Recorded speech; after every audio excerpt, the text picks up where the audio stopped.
Everybody, what's happening? Happy Thursday.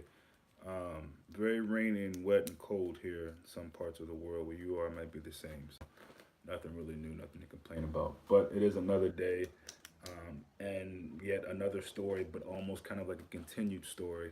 A story that to me is just ridiculous. But let me say this before I really, unpack all of this that I have to say about this Klopp berating Shaqiri, chewing Shaqiri out in front of people in public. Listen, I get both sides. At the end of the day, does it look great? No, it doesn't look great. Klopp knows, Shaqiri knows. There's tons of cameras. I don't know. Somewhere I read 20 plus cameras at every pitch, but definitely at Anfield. So you know that's going to be shown. You know it's going to be talked about. Do I think that there's some truth to this idea that a situation like that should happen in the dressing room? Sure. Um, am I knocking Klopp for wearing his heart on his sleeve, his emotion? Look, we've seen Klopp celebrate games while the game is still going. We end up drawing the game or losing the game. We've seen him uh, be disappointed at referee calls, approaching refs. We've seen him post match speak about it. We've seen him complain about the pitch, the weather. We get it. It's cool. It's nothing that we haven't seen other managers do. Um, am I upset that he did what he did? No. He's done it with, I think he did it with Benteke some time ago. I'm sure he's done it before. That's the one that comes to mind. But listen, I didn't see a problem. He would hug him right after. And he dapped him up. He shook his hand and, listen, it's amazing to me that people try to make big deals and stories about things that are not that serious. I mean, growing up in Little League, you had coaches doing that here in the States. I'm sure abroad as well. I'm sure if you guys played football, cricket, whatever you played and you had a coach, I'm sure that happened. And it may have not have felt the best at the time. But at the end of the day, you know your manager's trying to get the best out of you. And you kind of want that in a manager. You want to, what I would be bothered about is if the manager didn't do those kind of things with me. You know what I'm saying? He just ignored me or didn't really approach me. In the moment, maybe Shakira, and the way, what made it so bad was the way Shakira was looking. He looked like my son when I'm getting into my son. When my son's done something wrong and I'm getting on him, he looked like he was terrified, and that was what kind of gave me chills. But Mane against Chelsea last year. Okay, yeah, I missed that one. Okay, cool. So again, I think Klopp looks at these guys. He refers to them as his boys all the time, aka his sons. Like he's that father figure. I feel like he probably is. I don't know. I'm not in the dressing room. I don't know, but we've heard different players from Borussia Dortmund, Liverpool say things around about in that nature. So listen, if kids can deal with that and can improve and get better, hey, listen. There's parts of the fan base who say it's so unfair to Shaqiri. He was our best player in back-to-back games. Shaqiri will be okay. He is not a child. He will be fine. Um, you know what I mean? I don't really know what the whole issue was about in the first place, but to me, it's much to do about nothing really. It's something that's been blown out of proportion. You have people putting out YouTube vids saying how terrible it is that Klopp would do something like that. It's embarrassing, yada yada yada. No one says anything when he runs out there and hugs people and shakes players' hands and refs' hands and all that. Why are we saying something now? If it's okay for him to approach people, slap them in the face, you know what Klopp does, shake their hand, hug them tight, then surely it should be okay for him to maybe not be so excited or be so happy about what a player did or didn't do. So I just don't think it's that big a deal. Also, I want to get into this idea that, you know, um, you're happy to take a draw in the game at Stamford Bridge. I'm not at all. I don't know how anybody can be happy with that. I just don't get supporters who have this thinking of, I'll be happy with a draw against any team. In my own opinion, I feel like we're the better team. And it's not about being cocky or overconfident. It's okay to be happy, sure of the team you support. I don't think there's anything wrong with that. I don't know why people turn that into cockiness. So for someone to say, I wish we can smash them 4-0, what's wrong with that? We've seen Klopp's team dominate teams far better than Chelsea this season alone already. So I don't really see why that's something that's such a reach up to say that we can't give Chelsea a hard time and we can't smash them. Mommy said specifically after they beat us at Anfield. This is yeah, and I agree. And people say it's not a must win. This is a must win. We must set the tail straight, and that is proving that we're a better team than Chelsea. You know what I mean? If we can shut down Neymar, which arguably people are saying Hazard has surpassed Neymar, if we can shut down Mbappe, I don't see why with our strongest defense, why we can't stop Chelsea from scoring and score ourselves. We know we have an issue with being more clinical. Obviously, we got to do that. Obviously, we have to be more clinical. That's the first and foremost. We get the chances that will come. We have to be more clinical. How many chances did we get without our starting, attacking players? So we're definitely going to get the chances. We have to be clinical and finish them. It's as simple as that. And for Lark, definite must win. Thank you. These are the games that will determine whether we can win the league. Exactly, exactly. We must pick. And listen, you can call me crazy, whatever. In my mind, we must pick up points against all the top teams. We must pick up points. You know what I mean? And preferably winning. Now, again, there are some games that you're just gonna draw, right? I mean, I get it, but I'm never that supporter that says, "Oh, if you give me a draw before the game, I'll take it." I can't stand supporters who say that. I get it; everybody has an opinion. I don't get that mentality. Furthermore, I spoke about this yesterday. I don't want to beat it over the head, but I furthermore don't get this idea that, oh, it's a Carabao Cup anyway. It doesn't matter. Every competition matters. When did we start? When did Liverpool fans start to have that attitude? I don't get it. Every competition you're in it to win it. You don't just say, "Oh, we're still undefeated in the league," which that's true, but you should be trying to dominate and win every competition you're in, or else why are you in it? Why? So I mean, for this upcoming game against Chelsea, it's a rematch, and it's the big payback. In the famous words of the late great busiest man in show business, James Brown, it's a payback time. It's payback. Got to get back. Need some payback. Get back. It's time to pay them back. Mercy. I think they just say it makes themselves feel better. I mean, I guess. I don't know how that makes anyone feel. Listen, to me, a draw after losing the game like we did at Chelsea is not a positive result. It already feels, kind of messed up. It's not the worst. It's not a panic mode or anything. If anything, look, we start another winning streak. That's it. But it does feel bad that our unblemished record has been blemished now, and it didn't need to be. There was no need for it to be unblemished at all. So as good as Hazard is, we cannot allow a team to beat us with one player. Okay, I know they got their goal from the set piece, which arguably shouldn't have been a foul. Number one, and it according to the VAR didn't look like it should have counted because it was offside. That's neither here nor there. Okay, um, this happens to all teams. Happens to us. It happens to City. Every team has these moments where it's like that we were done wrong there. But you pick it up and you keep going. Mane hasn't been looking good since the Brighton game. Yeah, that's an interesting take on that, Mercy. Of course, I respect everybody's opinion. I just don't agree with that. I think Mane's looked pretty good most of the season. He's had some moments here and there, but so is everyone else. And again, the story is that we clearly have not necessarily hit peak form. And in a lot of games we have, as far as passage of play, moving the ball, looking threatening, maybe not being clinical enough in that final third. But that to me doesn't mean that we're not playing well, or Mane isn't playing well. There's moments where we get to that final third, and it seems like the guys forget how to put the ball in the net, and that's really frustrating. I spoke about Sturridge missing his goals. I forgot to mention Mane had two, I believe. One thing I gotta say about Shaqiri is he's got to find a right foot, man. He's got to use his right foot. And that's probably the only critique I would give him. He settled for some long distance shots, very reminiscent of what Coutinho would do. I didn't particularly like that, but I'm not going to beat up Shaqiri. I thought he was really, really good and arguably the best player on the pitch. But he's got to get a right foot. I mean, you can't, if you're on goal and your idea is to bring it behind on your favorite foot, I need to see a different foot, man. Come on. I mean, you're a professional football player. You got to use both feet. That sounds harsh, but I'm sorry.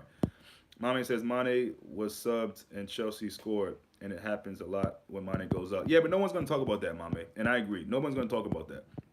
Asserting our authority on the opponents is part of psychological battle, as the lesser teams will be even more defeatist before they even kick off. Yeah, Even City, I think some games. Sorry that cut out, guys. Hopefully you guys can still hear me, still see me. There was some games City played against last season. Some teams that they lost the battle before the ball was even kicked because it's big bad City and it's big bad Pep. You lose games psychologically. That was a good comment, Anfilar, before you even kick the ball. So yeah, Mane not doing badly, but he should be doing better with considering his ability. That I agree with. That I agree with. But that you can say that about a lot of players. Is my point. And I feel like it's a bit harsh to just pinpoint on Mane. Look, I get it. What game was that? I came out and said it. It's for him to be the player that I know he can be on a world stage, but definitely in the Premier League. He's got to be putting in better performances, yes. But I think that's coming, and you can say that about a lot of people. You can say that about Salah. You can say that about um, Firmino. You know what I mean? You can say that about a few players. So I get it though. I hear what you're saying, and I don't disagree. I don't disagree. Mane does need to be putting in more consistent, better performances, and I don't mean necessarily scoring goals. But if he's getting those chances, I want to see him finishing them with more frequency. But again, several players can you could say that about. You know what I mean? Mane is one of our major threats going attacking. So yes, for sure. Bro, Moreno is probably the worst defender I've ever seen. We need another left back for sure. This guy can't be on the field. Yeah, and I spoke about that yesterday. I think that's an issue for me. If that's your backup left back, you got problems. You got problems. And again, people wanted to big him up last season early on because he had a nice stretch of games or whatever. He's got a mistake and a half in him every single game. And that's just the fact of the matter. Will he go on and thrive in another team, another country, maybe back in Spain, maybe back with Sevilla? I don't know. Maybe. But guys who currently play for our team and are part of the squad, I hate to really talk down about them, and I don't want to go that route with Moreno. But we've seen it time and time again. I mean, you gotta call it what it is. If it quacks like a duck, it's not an eagle. You know what I mean? If it quacks like a duck, it's not a different animal. It is what it is. What you hear is what you get. What you see is what you get. Salah is also on bad form. Yeah, I mean, okay. I'm sure you're not a minority in thinking that. Here's my thing. Bad form or not, in the Premier League, we have been winning games. Most of the time, convincingly. Most of the time, dominating teams. For all I care, Salah can remain on bad form all season. As long as we're getting the results, and as a team, I'm seeing that we're improving game by game. It's hard for me to really look at and pinpoint, particular players and talk about their form. People are saying Salah's not in good form because he's not scoring goals. I think he's done a lot of other things. Yes, there are things that I'm seeing that are glaringly obvious. One is him giving the ball away a bit too easy and being kind of soft with the ball. Um, he was full of smiles the last game. He got his goal. Um, as fluky as it may have been, whatever you want to call it, Salah's going to be okay. I personally am not concerned with Salah. Imagine if Robertson has to comment off in the Champions League semi-final against Barcelona. You know what? And I said that yesterday. I don't even want to think that way, but you're right because I'm afraid of it happening. But at the end of the day, that's part of what Klopp has chosen. He has not chosen to go for another left back. So, and again, you can't tell me that there's not a better left back out there you could have gotten. That's one of the very few things that I've said about Klopp that's really irritated me, man. He sticks with certain players a bit too much. And listen, I'm not gonna stand out, be on here and I've done it before. I've been wrong. I've been at fault for it. I'm not gonna sit here and say certain players should leave our club. I'm not. Um, if anything, he's a third string. If they feel like it's necessary for him to leave the club, then cool. While he's with us, you never know. We may need him. You never know. He may pop up. I know that's crazy to say. People might think, no, we've seen Marino. I just finished saying we've seen Marino. Why, Alberto Moreno? Why would we expect anything different? But you never know. You never know. You never know. I mean, so we've had players this season already who've stepped up and have gone way beyond way beyond what we thought they can do. So, I hope the best for him in general, especially while he's playing with Liverpool. Hopefully, if he gets another chance, he can prove something. I don't know. That was a game for those players, those shadow players. Him, Klein, Fabinho to step up, Naby to play it much better. Lovren coming straight back in, all of them, and very few of them really showed much. So it's frustrating a bit, but it looked like we found Chelsea out in the second half. We cut off Fabregas' supply line, which threw their entire team off and resulted in them not stringing possession together in midfield. I agree with that, Joey. It'll be interesting to see if we'll be able to the same be the same against Jorginho. Yeah, if it will have the same effect on Chelsea. Yeah, well, and same thing for us. Neither team was full strength, so what we did against them with a lesser team, if you will, is one thing, but what they were able to do or lack thereof with the lesser team is another thing. You saw what happened when their best player came on the pitch, and that's the end of the story right there. But people rather talk about Klopp and Shaqiri than what actually happened. And to me, was a good game. Unfortunately, we couldn't win it, but Milner will play left back. That's a good point. I didn't think about that, my man. I didn't think about that. Hopefully, that's the case. Hopefully, that's the case. I think Klopp really values Milner at midfield, and I think part of him feels like I didn't really want to put you at left back, but I thought you could do it. You did it well.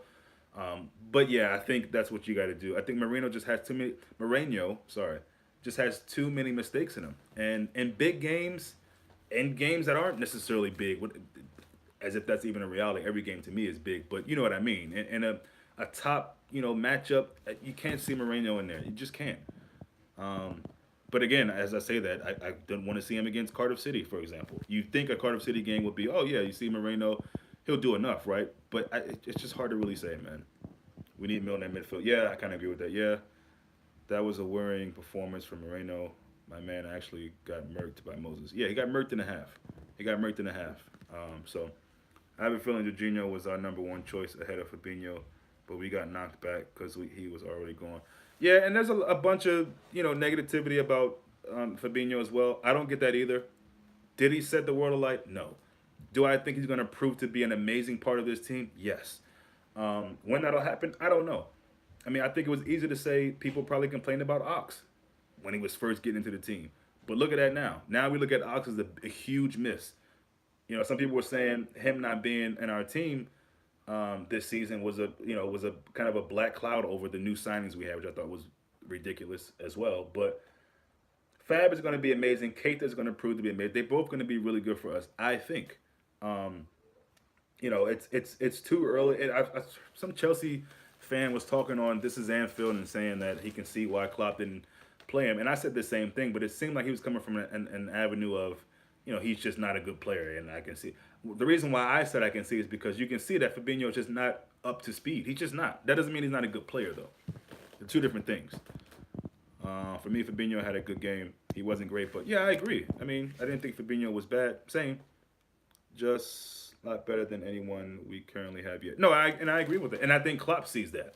I think we were so eager to see him because he's a new player. We knew what he's supposed to bring. He's kind of been that Emery replacement. I guess a lot of us realize that. But this game is payback. There's no let's take a draw. I wish people would stop saying that. So let's look forward to the game Saturday. And again, I see us really, really punishing them. At least that's what it should be. If we don't shoot ourselves in the foot and give them opportunities, we should be fine. And I think, by halftime, we should have an idea of how this game should go, in my opinion. Call it disrespectful to Chelsea. Call it overhyped, cocky, diluted, whatever. I'm ultra confident in this side, and that's not going to change, especially with our starting defense, with that keeper in. With Allison, with that defense, we can beat anyone. That's just my opinion. Notice I didn't even mention the attacking play because we know that's going to handle itself. We know the attacking play is going to handle itself. With this defense, nobody's fucking with Liverpool. I said it. Nobody's fucking with Liverpool. With this defense, I'm willing to go to battle with anybody.